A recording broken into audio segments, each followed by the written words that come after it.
Good evening, everyone, and welcome to the session.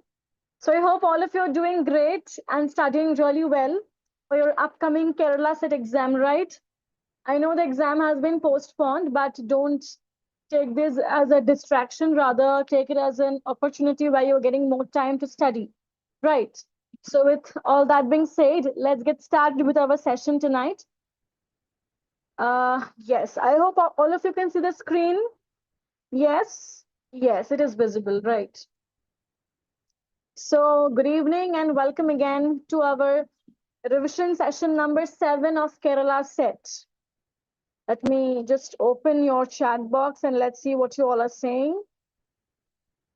Yes, good evening and welcome.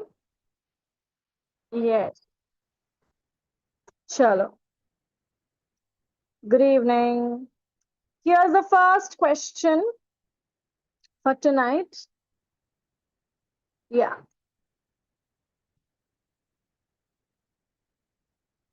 Which early Elizabethan play is widely credited as the first regular English tragedy in blank verse, which is modeled heavily on the style of Seneca?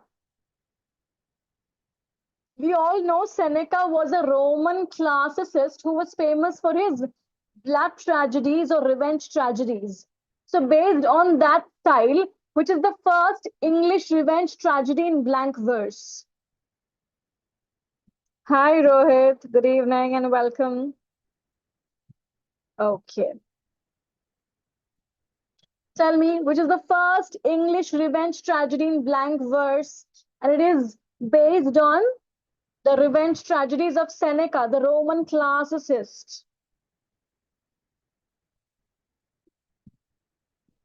No, no, no. The Spanish tragedy is not the first English tragedy. It is Gorboduc or Ferrex and Porrex by Thomas Sackville and Thomas Norton. Okay, Gorboduc or Ferex and Porrex by Thomas Sackville and Thomas Norton. That's the first English revenge tragedy in blank verse, and it is heavily modeled on Seneca's revenge tragedies.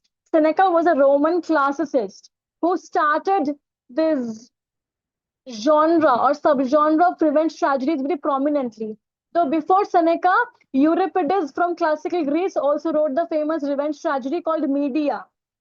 Euripides from classical Greece. He wrote the famous revenge tragedy called Medea. Right? Yes. Good evening, Lokesh. Right. Chalo. So next question. In Edmund Spenser's The Faerie Queene, each book represents a specific moral virtue. Right. Which virtue is allegorically personified by Sir Gayan in Book 2? In Book 2, you have the character of Sir Gayan. So what quality does he stand for? Like Red Cross Knight stands for holiness. Artegal stands for justice. Calidore, courtesy.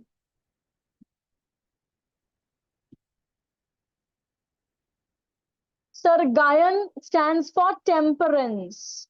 Sir Gayan stands for temperance.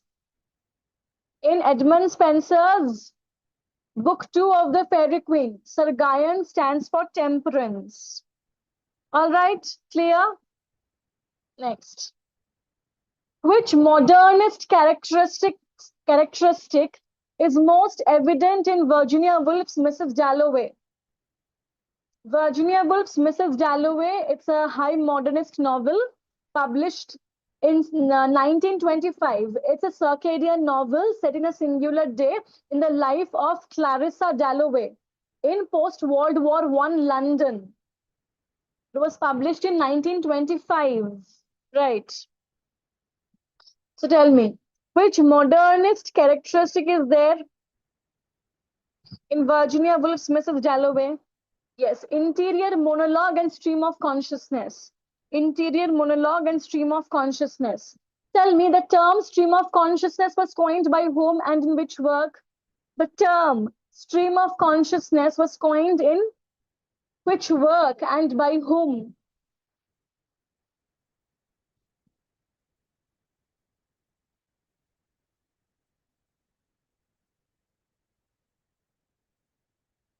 William James coined the term stream of consciousness in his book, Principles of Psychology. The term stream of consciousness was coined by William James in his book, Principles of Psychology. Okay, right.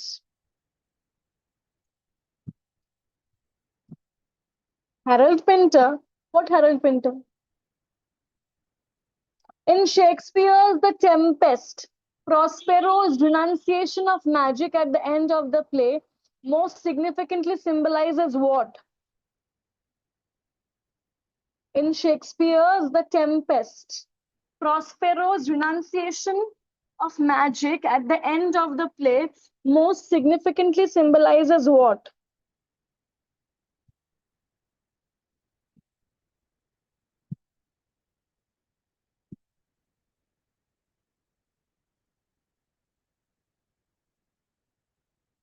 The Tempest. It's a romance by Shakespeare, where Prospero is a magician. But towards the end of the play, he leaves his magic. So, what does it symbolize? It symbolizes reconciliation, forgiveness, and the relinquishing of personal vengeance. Correct. Option C is correct. Next. Helen Sizu, in her critical essay, The Laugh of the Medusa, advocates dash. What does this essay advocate? The Laugh of the Medusa by Helen Sizu. The Laugh of the Medusa by Helen Sizu.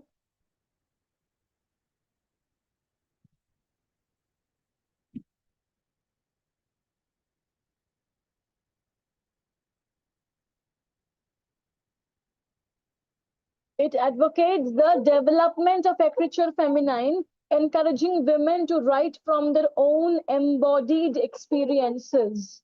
It talks about écriture feminine. It's a writing style advocated by Helen Sizu in the essay The Laugh of the Medusa. Okay, right. Next. Doris Lessing is very important. Doris Lessing's The Golden Notebook is regarded as a landmark feminist novel primarily because it dash. Why is The Golden Notebook by Doris Lessing a very important feminist novel?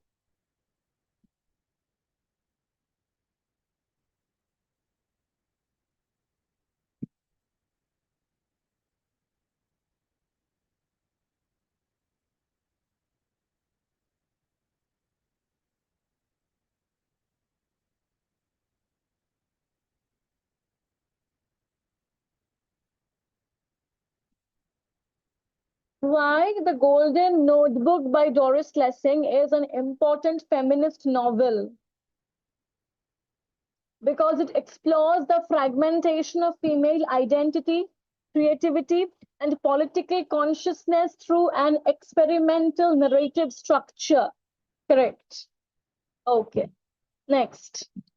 So, Vallath presents to you our research mentorship. If you are stuck with your research, if you need help with your research proposal or topic, you can always join our research mentorship. It's a one-to-one program where you will be allocated a mentor and your mentor will guide you 1:1 with your research. You will be given the choice of flexible timings and also you can join these sessions online from any place you want, at any time you want. So flexible timings as well. All right. Okay. Next.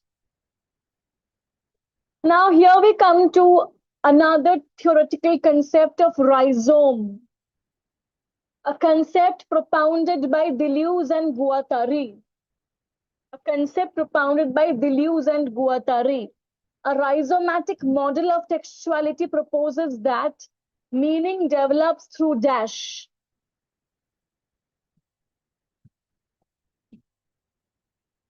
A rhizomatic model of textuality proposes that meaning develops through dash.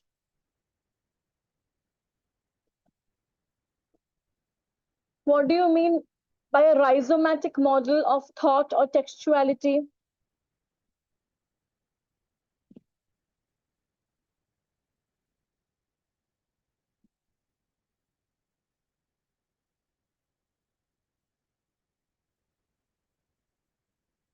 A rhizomatic model of textuality propounded by Deleuze and Guattari proposes that meaning develops through multiple interconnected non-hierarchical pathways. Multiple interconnected non-hierarchical pathways. That's what you call by a rhizomatic model of textuality or thought. A concept propounded by Deleuze and Guattari. Okay, next. In Dickens's Bleak House, the prolonged Jarndyce lawsuit primarily symbolizes dash. In Dickens's Bleak House, the prolonged Jarndyce versus Jarndyce lawsuit, what does it primarily symbolize?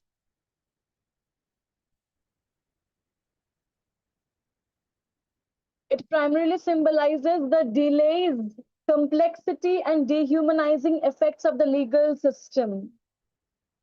Yes, it symbolizes the delays, complexity, and dehumanizing effects of the legal system. Next. Now let's talk about New Historicism. Stephen Greenblatt's New Historicism is distinguished by its emphasis on dash. What does Greenblatt's New Historicism emphasize on?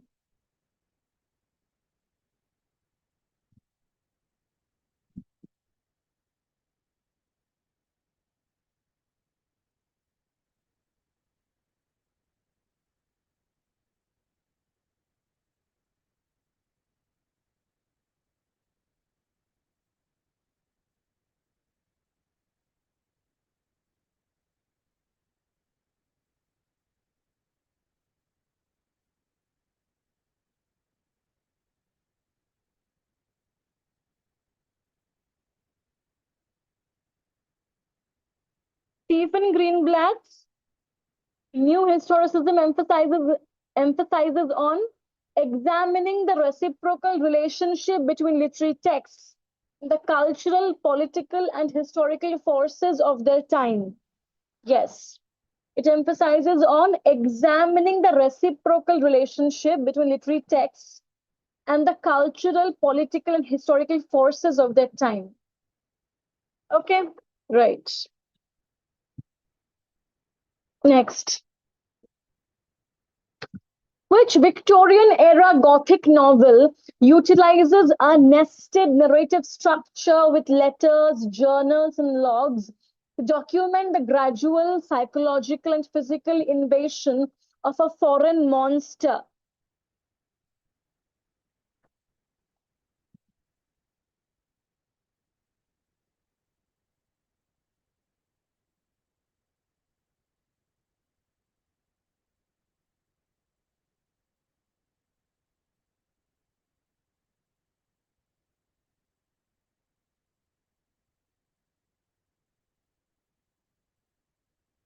It is Dracula by Bram Stoker. Dracula by Bram Stoker. It's a Victorian era Gothic novel which is epistolary in form. It uses letters, journals, and various journal logs and calls and everything to document the gradual psychological and physical invasion of a foreign monster. Yeah. Dracula by Bram Stoker. It's a major Gothic novella of the 19th century. Okay. And it's epistolary in form. All right, next. In practical criticism, I.A. Richards lists various obstacles that hindered the proper judgment of poetry. Which of the following does Richards classify specifically under the interference of personal stock responses?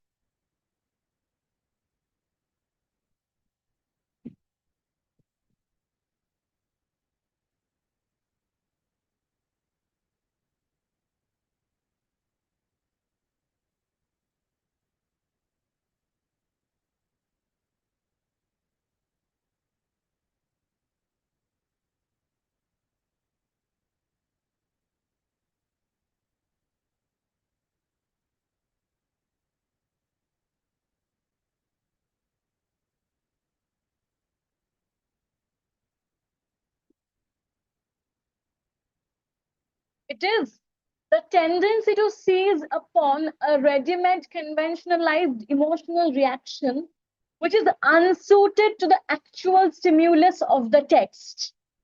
Okay, so practical criticism is very important by I.A. Richards. So do look it up. All right. Okay. Which university Wits pamphlet contains the famous bitter deathbed attack on Shakespeare as an upstart crow beautified with our feathers? You all know who attacked Shakespeare in this way.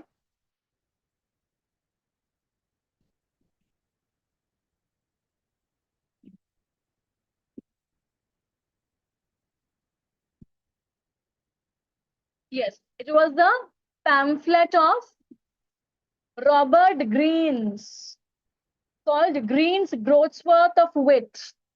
Robert Greene's Groatsworth of Wit. Yeah. In Toni Morrison's Beloved, what specific historical real life event served as the direct catalyst for the plot involving Sethe and her children?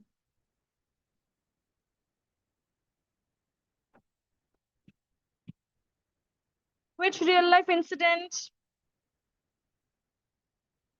It is the Margaret Gurner incident of 1856. Right. Do look it up. The Margaret Gurner incident of 1856. All right. So that's all from our side for tonight. I really hope you guys liked the session and enjoyed answering these questions. I will see you all again tomorrow at 9:30 p.m. Do like the session. Please keep studying and also do take care of yourself. Okay. Bye. Take care. Good